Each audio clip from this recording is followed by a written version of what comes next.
तो welcome all, स्वागत है आप सबका आज के टॉपिक मौलिक अधिकार या फंडामेंटल राइट्स में।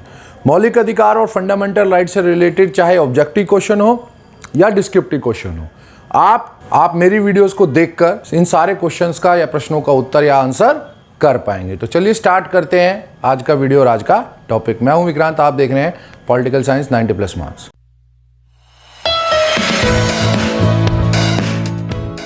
तो सबसे पहले इसकी मोटी मोटी जानकारी हम ले लेते हैं कि मौलिक अधिकार कहाँ हैं, कितने हैं वगैरह। संविधान के भाग 3 पार्ट 3 में मौलिक अधिकारों का वर्णन या यूं कह लो एक्सप्लेन किया गया है।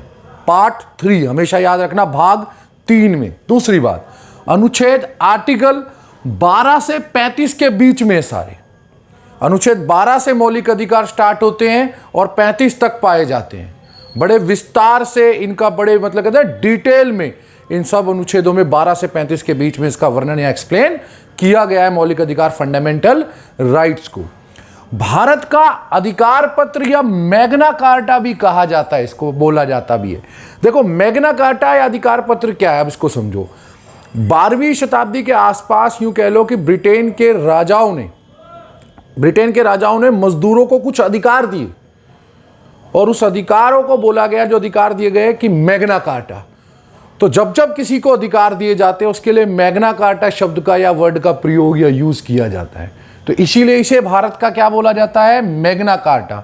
तो अगर आपके पास क्वेश्चन आ जाए कि भारत का मैग्ना कार्टा किसे कहा जाता है, तो मौलिक अधिकार को। कौन से भाग में को बोला जाता है मैग्ना कार्टा?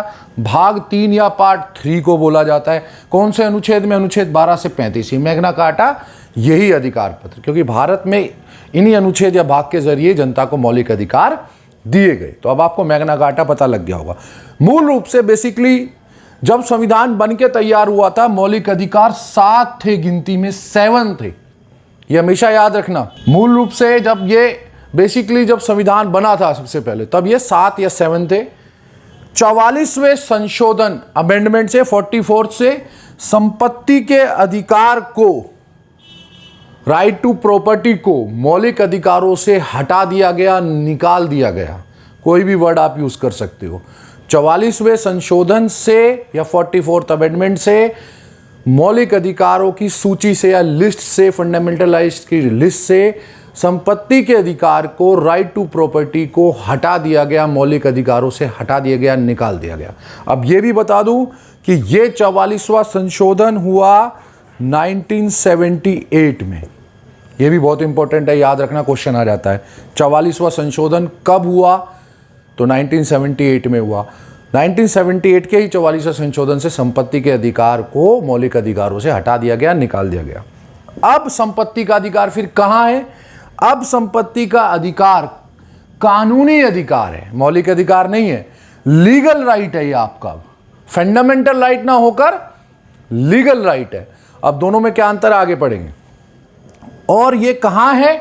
अनुच्छेद या आर्टिकल 300 का या 300A 300A में अब संपत्ति का अधिकार पाया जाता है। तो ये आपको जरूर याद रखना है कि ये संपत्ति का अधिकार कब हटाया गया, कौन से संशोधन से हटाया गया, और इसके बारे में सारा आपके भाग में डिटेल आ चुकी है। अब बढ़ते हैं बहुत इंपॉर्टेंट और डिटेल्स की तरफ। तो सबसे पहले नेहरू रिपोर्ट में ही मौलिक अधिकारों की फर्स्ट बात हुई थी। नेहरू रिपोर्ट ये 1928 में 1928 में नेहरू जी ने एक रिपोर्ट प्रस्तुत की थी, जिसमें उन्होंने मौलिक अधिकार या फंडामेंटल राइट्स के लिए बात की थी कि भाई ये मिलने चाहिए। हालांकि और डिटेल में आए तो ये याद रखना, इस रिपोर्ट में स्पेशली उन्होंने कहा था कि मौलिक अधिकार में धार्मिक स्वतंत्रता या रिलीजियस फ्रीडम और कल्चरल, जो हमारी सांस्कृतिक अपनापन है या सांस्कृतिक स्वतंत्रता का अधिकार, कल्चरल फ्रीडम का अधिकार की दो के लिए विशेष रूप से मांग या डिमांड उठाई थी। लेकिन पहली बार मौलिक अधिकारों के लिए स्पेशल जो रिपोर्ट नेहरू जी की आई थी, इसी 1928 में बातचीत हुई थी। 1931 के कांग्रेस के कराची अधिवेशन या कांग्रेस के कराची सेशन में, जिसके अध्यक्ष, याद रखना, 1931 के कांग्रेस के कराची अधिवेशन या कराची सेशन के अध्यक्ष जो उस वक्त थे, वो थे सरदार वल्लभ भाई पटेल। चेयरमैन कौन थे? 1931 कांग्रेस सेशन के सरदार वल्लभ भाई पटेल ने कांग्रेस के घोषणा पत्र या अनाउंसमेंट लेटर में मूल अधिकारों की या यूं कह लो फंडामेंटल राइट्स की मांग या डिमांड की। तो ये सबसे पहले अब ऑफिशियल आ गया, वहां रिपोर्ट प्रस्तुत हुई थी, रिपोर्ट प्रेजेंट की थी, लेकिन अब सेशन में जो कांग्रेस का हुआ था ऑफिशियली 31 में, इसमें सेशन अधिवेशन में सीधे सीधे कांग्रेस ने मूल अधिकारों या फंडामेंटल राइट्स की मांग की। अब इस मूल अधिकारों या फंडामेंटल राइट्स का प्रारूप या ड्राफ्ट, जो मसौदा तैयार किया था ड्राफ्ट, वो नेहरू जी ने या यूं कह लो पंडित जवाहरलाल नेहरू ने बनाया था या तैयार किया था। मैं आपको ये भी बता दूं कई जगह पर, चलो अब इतनी बात चली है कि 44वें संशोधन को जो अभी पढ़ाया था उसमें कंफ्यूजन बता रखे सबने कि 1979, वो गलत है। हुआ 1978 में ही था, उसको लागू होते होते कोई कई बार केस लग जाता है, थोड़ा टाइम लग गया था, इसलिए कई जगह 1979 का प्रयोग किया या यूज किया जा रहा, वो गलत है। वो 1978 ही रहेगा क्योंकि हुआ 1978 में ही था, तो इसलिए उसमें कंफ्यूजन बिल्कुल मत रखना। अब बढ़ते हैं मौलिक अधिकारों में आगे। तो मौलिक अधिकारों में आगे, मौलिक अधिकार प्रकृति में इन नेचर वाद योग्य, लिटेबल या यूं कह लो सूटेबल है कि आप इनके ऊपर वाद कर सकते हैं, विचार कर सकते हैं और न्याय संगत है, जस्टिफाइड है। अब न्याय संगत और जस्टिफाइड का मतलब क्या है? यदि कोई आपसे आपका मौलिक अधिकार या फंडामेंटल राइट छीनता है, स्नैच करता है, चाहे वो गवर्नमेंट है या सरकार है, सरकार भी यदि आपका मौलिक अधिकार छीनती है तो आप न्यायपालिका या जुडिशरी से जाकर अपने मौलिक अधिकार या फंडामेंटल राइट को वापस या रिटर्न ले सकते हैं। इसीलिए ये न्याय संगत या जस्टिफाइड है। तो सबसे बड़ी बात क्या है कि आपके मौलिक अधिकारों को कोई आपसे छीन नहीं सकता, इसीलिए बोला जाता है इन्हें मौलिक या फंडामेंटल राइट या अधिकार। ठीक है। आपातकाल लागू हो जाए, देखो आपातकाल का पूरा डिटेल में कि क्या क्या फर्क पड़ता है मौलिक अधिकार, ये हम आगे पढ़ेंगे, लेकिन फिर भी एक मोटा सा याद रखना, अगर आपातकाल या इमरजेंसी लागू या इंप्लीमेंट हो जाए तो ऐसे में अनुच्छेद 21 सिर्फ एक आर्टिकल 21 के प्राण और दैहिक स्वतंत्रता या protection of life and personal liberty को छोड़कर, सिर्फ एक अधिकार को छोड़कर आपका ये आर्टिकल 21 या अनुच्छेद 21 का ये वाला प्राण दैविक स्वतंत्रता या protection of life and personal liberty को छोड़कर, इसके अलावा जितने भी आपके मौलिक अधिकार हैं वो आगे पढ़ोगे अब कौन कौन से हैं, तो आपका बाकी सारे अधिकार या फंडामेंटल राइट्स को सस्पेंडेड या यूं कह लो निलंबित कर दिया जाता है। जब तक आपातकाल रहेगा तब तक आपको इस अधिकार को छोड़कर 21 वाले को या 21 वाले को छोड़कर कोई भी अधिकार, फंडामेंटल राइट या मौलिक अधिकार नहीं मिलेगा। अब बढ़ते हैं मौलिक अधिकारों में आगे। तो अब जल्दी से आते हैं मौलिक अधिकारों के मीनिंग या अर्थ पर। देखो यहाँ बोर्ड में जगह कम पड़ रही थी तो एक साथ हिंदी इंग्लिश मुश्किल था, लेकिन मैं इंग्लिश में बोलूँगा साथ साथ। मौलिक वे अधिकार या राइट्स जो व्यक्ति के जीवन के लिए, the life of a person के लिए मौलिक तथा अनिवार्य है, फंडामेंटल और कंपल्सरी है होने के कारण, ऐसे अधिकार जो अनिवार्य और मौलिक है मनुष्य के जीवन के लिए होने के कारण संविधान द्वारा नागरिकों को दिए गए, by the constitution given to citizens. याद रखना, मौलिक अधिकारों को किसी सरकार, राज्य ने हमें नहीं दिया, डायरेक्ट सीधा संविधान या कॉन्स्टिट्यूशन ने दिया है। तो वो अधिकार जो अनिवार्य है, मौलिक हैं और देश के संविधान ने हमें दिए हैं। जिन अधिकारों में राज्य या सरकार, स्टेट या गवर्नमेंट द्वारा भी कोई हस्तक्षेप या इंटरफेयर नहीं किया जा सकता, नेवर अलाउ। याद रखना, स्टेट हो या गवर्नमेंट, कोई भी राज्य या सरकार कोई भी हमारे मौलिक अधिकारों में हस्तक्षेप या इंटरफेयर नहीं कर सकता, इसीलिए तो इन्हें बोला जाता है मूल या मौलिक अधिकार कहते हैं। अब इन्हें मौलिक या मूल क्यों कहा जाता है ये शायद किसी ने बताएगा, लेकिन मैं आपको अभी बता देता हूं। चलते हैं आगे। अब मौलिक अधिकारों में सबसे इंपॉर्टेंट, इन अधिकारों को मौलिक या फंडामेंटल या मूल क्यों कहा जाता है, यह सबसे बड़ा आपके लिए एक बेसिक बहुत इंपॉर्टेंट बात है जो आपको हमेशा याद रखनी है। क्योंकि मौलिक अधिकारों में सबसे पहले ये पूछा जाएगा भाई इन्हें मौलिक क्यों कहा जाता है, फंडामेंटल, क्योंकि ये अधिकार हमें देश की मूल विधि फंडामेंटल लॉ, बेसिक लॉ ने हमें दिए हैं। और वो क्या है मूल विधि? मूल विधान, मूल विधान, विधान मतलब कानून, सबसे बड़ा कानून, देश का सर्वोच्च कानून क्या है? संविधान। तो क्योंकि अधिकार देश के सबसे बड़े मूल विधि, मूल विधान या मूल कानून ने, बेसिक लॉ, फंडामेंटल लॉ ने सबसे ऊपर, सर्वोच्च सुपीरियर लॉ ने हमें दिए हैं, वो क्या है? संविधान ने हमें दिए हैं। इसलिए इन अधिकारों को मौलिक या फंडामेंटल कहा जाता है। और यह भी याद रखना, क्योंकि ये अधिकार संविधान, देश की मूल विधि या वही फंडामेंटल लॉ, सर्वोच्च सुपीरियर लॉ ने हमें, संविधान ने हमें दिए हैं, इसलिए सरकार या राज्य द्वारा भी इन्हें छीना या स्नैच वापस नहीं लिया जा सकता। और अगर कोई सरकार ऐसा करती है, सरकार या स्टेट, या यूं कह लो कि गवर्नमेंट या स्टेट या सरकार या राज्य आपसे कोई छीनने की कोशिश करता है मौलिक अधिकारों को, तो आप न्यायपालिका, जुडिशरी से इन्हें वापस या रिटर्न ले सकते हैं। इसीलिए बोला जाता है इनको मौलिक या फंडामेंटल राइट्स या अधिकार। अब बढ़ते हैं आगे। तो अब हम आते हैं मौलिक अधिकारों की आवश्यकता, need, why we need fundamental rights. हमें क्यों चाहिए, why we need fundamental rights. एक बात याद रखना, आवश्यकता आ जाए या ये आ जाए, हमें क्यों चाहिए, एक ही बात है। हमें क्यों चाहिए? क्योंकि हमारी आवश्यकता है।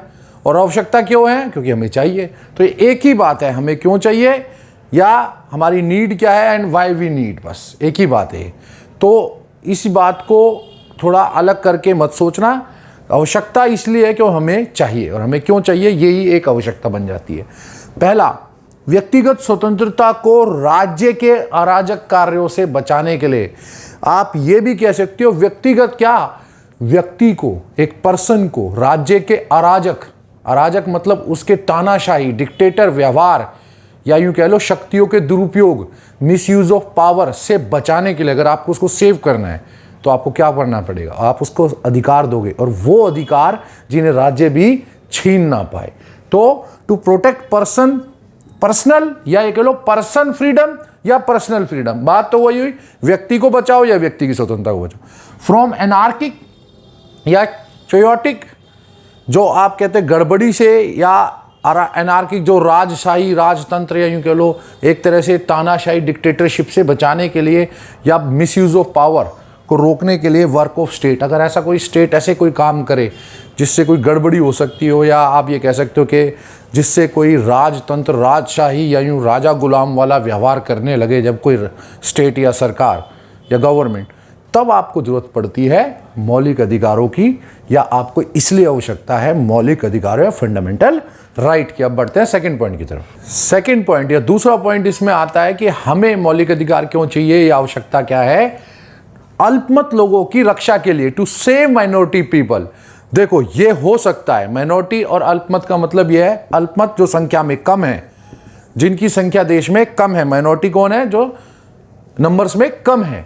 ये कई बार हो सकता है कि बहुमत, बहुमत मतलब मेजॉरिटी, जिन लोगों की संख्या या नंबर्स ज्यादा है उसे बोला जाएगा बहुसंख्यक, जो संख्या में ज्यादा है। ये हो सकता है कि वो अपने वोट से सरकार बना ले, क्योंकि लोकतंत्र में, डेमोक्रेसी में सरकार तो उसी की बनती है, गवर्नमेंट तो उसी की बनती है ना जिसके पास वोट ज्यादा है। लेकिन एक बार वोट ज्यादा होने के बाद वो सरकार या गवर्नमेंट कहीं सिर्फ बहुमत या मेजॉरिटी के लिए काम करने लग जाए, या माइनॉरिटी या अल्पसंख्यक जो संख्या में कम है, अल्पमत लोग हैं, उनके लिए काम ना करे या उनके अधिकारों को छीनने लग जाए। ऐसे में कि अगर कोई माइनॉरिटी या अल्पमत को बचाना है देश में, डेमोक्रेसी में खासकर, लोकतंत्र में खासकर अगर बचाना है, अल्पमत लोगों की रक्षा तो करनी पड़ेगी। तो ऐसे में उनको वो अधिकार दिए जाते हैं जिन्हें कोई भी सरकार या यूं शासन या यूं कह लो राज्य छीन ना पाए, स्टेट या गवर्नमेंट छीन ना पाए। इसीलिए हमें किसकी जरूरत पड़ती है? मौलिक अधिकारों के या फंडामेंटल राइट्स की आवश्यकता या नीड पड़ती है, क्योंकि इन्हें भी तो बचाना है, अल्पमत को बचाने के लिए, माइनॉरिटी को बचाने के लिए। अब बढ़ते हैं नेक्स्ट पॉइंट की तरफ। तो तीसरा पॉइंट, हमें मौलिक अधिकारों की आवश्यकता क्यों है? मनुष्य को सामाजिक आर्थिक बंधनों से स्वतंत्र कराने के लिए। देखो, सामाजिक आर्थिक स्तर पर ये खास करके हमने अमेरिका से बहुत ज्यादा लिया है मौलिक अधिकारों को। सारे मौलिक अधिकार याद रखना, अगर वो वाला वीडियो नहीं देखा तो देख लेना मेरा, मैं आई बटन में लिंक छोड़ रहा हूं कि हमने कौन कौन से संविधान के प्रावधान कौन कौन से देश से लिए। तो मौलिक अधिकारों का प्रावधान हमने अमेरिका या यूएसए से लिया है। तो वहां पर बहुत ज़्यादा, जब अमेरिका का संविधान लागू हो रहा है तब बन रहा है और स्वतंत्रता मिली, काफ़ी ज़्यादा सामाजिक आर्थिक बंधन थे लोगों के ऊपर, या यूँ कह लो कि बॉन्ड्स थे।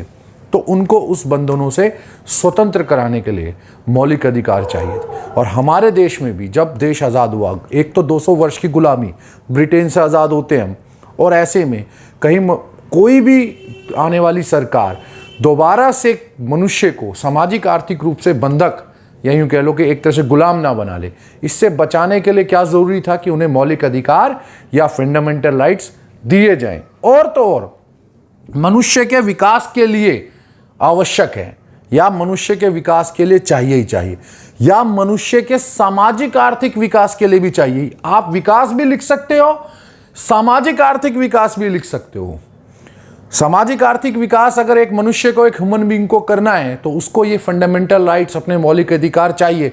क्योंकि अगर जो ये अधिकार आगे आप पढ़ोगे सारे, ये हर मनुष्य के लिए ज़रूरी है, और इसलिए ज़रूरी है कि अगर ये नहीं मिलेंगे तो वो मनुष्य विकास नहीं कर पाएगा या डेवलपमेंट नहीं होगा। तो to make human free from social and economic bonds, एक तो उसके ऊपर कोई बंधन ना हो, और वो उसका डेवलपमेंट, उसका सोशल इकोनॉमिक डेवलपमेंट या उसका सामाजिक आर्थिक विकास हो सके। और ये अधिकार मनुष्य के विकास के लिए बहुत ज़रूरी है। इसीलिए इनको बोला जाता है आवश्यकता, नीड, या इसीलिए बोला जाता है इनको फंडामेंटल राइट्स या मौलिक अधिकार, क्योंकि इनके बिना एक मनुष्य या ह्यूमन बीइंग अपना विकास या अपना डेवलपमेंट नहीं कर सकता। तो ये आपके सामने आगे नीड या आवश्यकता, बढ़ते हैं इसके विशेषताओं की तरफ। तो अब हम आते हैं मौलिक अधिकारों की विशेषताएं या कैरेक्टरिस्टिक्स या स्पेसिफिकेशन, से कुछ भी आप कह सकते हैं कि भारतीय संविधान में जो, या इंडियन कॉन्स्टिट्यूशन में जो फंडामेंटल राइट या मौलिक अधिकारों की विशेषताएं या कैरेक्टरिस्टिक्स या स्पेसिफिकेशंस क्या है। तो पहला है सर्वाधिक विस्तृत अधिकार पत्र, मोस्ट एक्सपेंडेड राइट लेटर। जितने भी अधिकारों के लिए अनुच्छेद या यूं कह लो आर्टिकल दूसरे संविधानों में दिए गए हैं, चाहे अमेरिका का संविधान का हो या किसी और देश का, उन सब में सबसे ज्यादा विस्तृत, सबसे ज्यादा एक्सपेंडिंग, यूं कह लो एक्सप्लेनेशन के साथ बताया हुआ भारत का ये अधिकार पत्र या भारतीय संविधान में दिए गए, या भारतीय संविधान में दिए गए मौलिक अधिकार है। अनुच्छेद 12 से स्टार्ट होते हैं, 12 से 35 तक हैं। 23 अनुच्छेद या 23 आर्टिकल्स हैं मौलिक अधिकारों के, और ये भारतीय संविधान में जो 23 या ये 23 अनुच्छेद या आर्टिकल्स हैं, ये सबसे बड़े अनुच्छेदों या आर्टिकलों में से। तो विश्व के सभी संविधानों से बड़ा अधिकार पत्र, या विश्व के सभी संविधानों के अधिकार पत्रों से बड़ा अधिकार पत्र, या ज़्यादा अनुच्छेद और अनुच्छेदों का भी विस्तार से पूरा एक्सप्लेनेशन के साथ वर्णन या डिस्क्रिप्शन दिया गया है भारतीय संविधान में। इसीलिए इसकी सबसे बड़ी विशेषता क्या है कि सबसे ज़्यादा बड़ा एक्सप्लेनेशन या विस्तृत अधिकार पत्र, सबसे ज़्यादा विस्तृत मौलिक अधिकार या सबसे ज़्यादा एक्सपेंडेड फंडामेंटल राइट्स हमारे बोले जाते हैं, या हमारे मतलब भारत के बोले जाते हैं। अब बढ़ते हैं दूसरी विशेषता की। तो मौलिक अधिकारों की दूसरी विशेषता कैरेक्टरिस्टिक्स ये आती है कि ये पूरी तरह व्यावहारिकता या प्रैक्टिकलिटी पर बेस्ड है या आधारित है। देखो व्यावहारिकता क्या है। एक संविधान केवल लिख दिया गया, लेकिन आपके रोज के जीवन, रोज के प्रैक्टिकल या व्यावहारिक जीवन में काम नहीं आ रहा, तो उसे बोला जाएगा केवल लिखित, थ्योरी बेस है। इसका सिर्फ लिखित में इस्तेमाल है या थ्योरी में इस्तेमाल यूज़ है, अदरवाइज नो प्रैक्टिकल यूज़, या कोई व्यवहारिक स्तर पर इसका व्यवहारिक लेवल या स्तर पर कोई इस्तेमाल नहीं हो रहा। लेकिन भारत के जितने भी मौलिक अधिकार है ये पूरी तरह व्यवहारिक प्रैक्टिकलिटी पर आधारित है। समानता का अधिकार जो अब हम आगे पढ़ेंगे इसमें, क्योंकि पहले के ज़माने में जब भारत में आज़ादी नहीं थी उससे पहले मनुष्य के साथ जाति के आधार पर सामाजिक भेदभाव होता था, तो उसको समाप्त किया है। नौकरी नहीं मिलती थी तो अवसरों की समानता दी है। अल्पमत जो संख्या में कम है उनकी भाषा, लैंग्वेज, लिपि, उनकी राइटिंग, उन सबको बचाने के लिए शिक्षा और संस्कृति, एजुकेशन और कल्चर का अधिकार या राइट दिया गया। तो भारत के जितने भी मौलिक अधिकार है ये कहीं ना कहीं प्रैक्टिकल, व्यावहारिक स्तर पर इस्तेमाल होने वाले हैं, प्रैक्टिकली यूज्ड हैं और प्रैक्टिकल ही ग्राउंड या व्यवहारिक धरातल पर मौजूद है और उसी के ऊपर इस्तेमाल होते हैं। इसीलिए इनकी दूसरी विशेषता आती है, ये पूरी तरह फुल्ली प्रैक्टिकली बेस्ड है, व्यवहारिकता पर आधारित है। अब बढ़ते हैं तीसरी विशेषता कैरेक्टरिस्टिक्स की तरफ। हालांकि आपको मौलिक अधिकार पढ़ के लगता होगा कि आपको तो कोई रोक ही नहीं सकता, सारे अधिकार आपके पास है, सारे राइट्स आपके पास हैं। अगर सारे राइट्स आपके पास है तो सरकार तो कुछ कर ही नहीं सकती। लेकिन एक बात याद रखना, मौलिक अधिकार भी सीमित हैं, असीमित नहीं है। Fundamental rights are limited not unlimited. इसका सबसे बड़ी बात यह है कि इनके ऊपर भी प्रतिबंध या रिस्ट्रिक्शंस लगाए जा सकते हैं, बैन लगाया जा सकता है, प्रतिबंध लगाया जा सकता है। कहीं कहीं पर अगर आप ये सोचे कि नहीं, हमारे मौलिक अधिकारों पर असीमित है, कोई कंट्रोल, कोई नियंत्रण नहीं है, इन पर कोई भी प्रतिबंध या रिस्ट्रिक्शन नहीं लगाया जा सकता, तो आप गलत है। मौलिक अधिकारों पर प्रतिबंध भी लगाया जा सकता है, इनको नियंत्रित भी किया जा सकता है। तो ये असीमित नहीं है, ये सीमित है। ये अनलिमिटेड नहीं है, लिमिटेड है। ये इनकी विशेषता है। अब बढ़ते हैं हम चौथे पॉइंट की तरफ। तो चौथी विशेषता या कैरेक्टरिस्टिक्स आती है, प्राकृतिक या अगणित अधिकारों के लिए कोई स्थान नहीं है। No place for natural and non mathematical rights. देखो, भारतीय संविधान या इंडियन कॉन्स्टिट्यूशन केवल सिर्फ उन अधिकारों को स्वीकार करता है जो संविधान के भाग 3 में दिए गए हैं। इसके अलावा अगर और भी कोई अधिकार, जैसे प्राकृतिक अधिकार या ऐसे कोई भी अधिकार जिनको अगणित मतलब जिनको गिना नहीं जा सका है, जिनका वर्णन इस भाग 3 में नहीं है, उनको स्वीकार या एक्सेप्ट नहीं करता है। इंडियन कॉन्स्टिट्यूशन इस पार्ट 3 के अलावा जितने भी अधिकार है, चाहे वो नेचुरल या आप कह लो कि नॉन मैथेटिकल, जिनकी गिनती नहीं है, काउंटिंग में नहीं है, उनको स्वीकार या एक्सेप्ट नहीं करता भारत का संविधान या इंडियन कॉन्स्टिट्यूशन। और तो और भारत का सुप्रीम कोर्ट मतलब कि सर्वोच्च न्यायालय केवल आपके इन मौलिक अधिकार जो भाग 3 में है, फंडामेंटल राइट्स जो पार्ट 3 में है, केवल इन्हीं को लागू या इंप्लीमेंट कर सकता है। बाकी के लिए उसके पास कोई अधिकार, सुप्रीम कोर्ट के पास जाके आप दूसरे अधिकार नहीं मांग सकते, नहीं ले सकते। तो यह है इसकी चौथी विशेषता या कैरेक्टरिस्टिक्स। अब बढ़ते हैं अगले पॉइंट पर। तो पांचवी विशेषता या कैरेक्टरिस्टिक्स आती है, मूल अधिकारों के सुरक्षा के लिए या मूल अधिकारों की रक्षा के लिए व्यवस्था, system to protect fundamental rights. यदि शासन या शासन के 2 अंग, आपने मेरे शासन के अंग वाली वीडियो ना देखी हो जो मैंने शुरुआत में डाली थी इसमें, तो उसको जरूर देखना, जिसका लिंक मैं छोड़ रहा हूं यहाँ आई बटन में, क्योंकि उसमें मैंने बताया था शासन के कितने अंग होते हैं और कौन से अंग का क्या कार्य होता है। खैर, अगर शासन के अंग व्यवस्थापिका ऐसा कोई कानून बनाए या कार्यपालिका ऐसा कोई कानून लागू करे, लेजिस्लेटिव ऐसा कोई लॉ मेक करे या एग्जीक्यूटिव ऐसा कोई लॉ इंप्लीमेंट करे जो इन मूल अधिकारों के खिलाफ हो, अगेंस्ट हो इन फंडामेंटल राइट्स के, तो आप इन फंडामेंटल राइट्स को, मौलिक अधिकारों को न्यायपालिका या यूं कह लो जुडिशरी से वापस ले सकते हैं। डायरेक्ट सुप्रीम कोर्ट और हाई कोर्ट यहां जा सकते हैं, सीधे सुप्रीम कोर्ट भी जा सकते हैं। फंडामेंटल राइट्स, मौलिक अधिकार के लिए आप सीधे सुप्रीम कोर्ट भी जा सकते हैं। और अगर वहां तक आपको लगता है कि सुप्रीम कोर्ट तो चलो एक ही है पूरी इंडिया में, अगर आपको लगता है नहीं कि भाई मैं वहां तक नहीं जा सकता, तो आप अपने हाई कोर्ट में भी सीधे या उच्च न्यायालय में जा सकते हैं। तो सर्वोच्च न्यायालय में भी जा सकते हैं, उच्च न्यायालय में भी जा सकते हैं। इनकी सुरक्षा की यह व्यवस्था इसलिए की गई है ताकि कोई भी सरकार, शासन या यूं कह लो कि व्यवस्थापिका, कार्यपालिका आपके अधिकारों को या मौलिक अधिकारों को छीन ना सके। तो मैं उम्मीद करता हूं आपको मौलिक अधिकार वाला ये मेरा वीडियो बहुत अच्छा लगा होगा। अब मैं आगे आने वाली वीडियो में आपके लिए सारे मौलिक अधिकार बड़े इंटरेस्टिंग तरीके से आपको कराऊंगा। आपको एक एक अधिकार याद हो जाएगा। पहले आपने सोचा होगा याद नहीं होते। एक एक अधिकार बड़े इंटरेस्टिंग तरीके से कराऊंगा और आपको सारे अधिकार बड़े अच्छे से आराम से याद हो जाएंगे। आपको पता भी लगेगा कब याद हो गए। तो जल्दी मिलेंगे अगली वीडियो में। मैं हूं विक्रांत, आप देख रहे हैं पॉलिटिकल साइंस 90+ मार्क्स।